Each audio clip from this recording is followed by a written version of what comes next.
Magandang hapon mga idol. Welcome back again to my channel.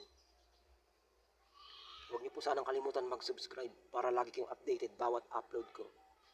Click niyo lang po ang all bell para ma-notify po kayo anytime na may video akong i-upload. Automatic na po yun, ma-update po kayo. Ito po yung karugtong ng video dyan sa baba. Yung valve clearance tune up, ayan po. Ito na po yun, yung result niya. Papakita ko po sa inyo, papaandarin ko po. Ito po yung valve clearance niya. Yan yung kailangan may angat siya ng konti. Yan, may konting lagitik, ayan po. Ito po ang adjust po nito, 0.06.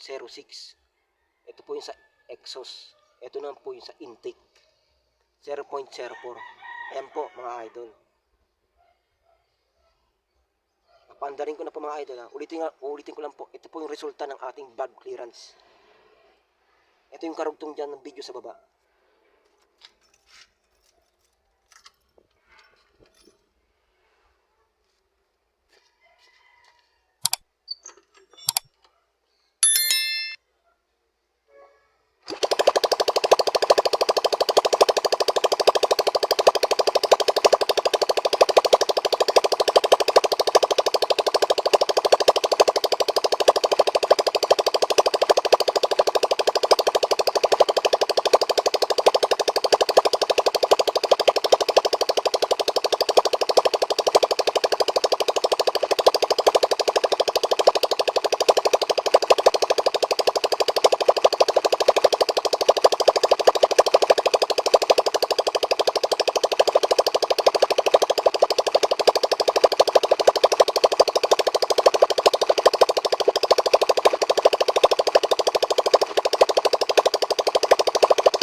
Ayan mga idol, okay na po yung ating valve clearance.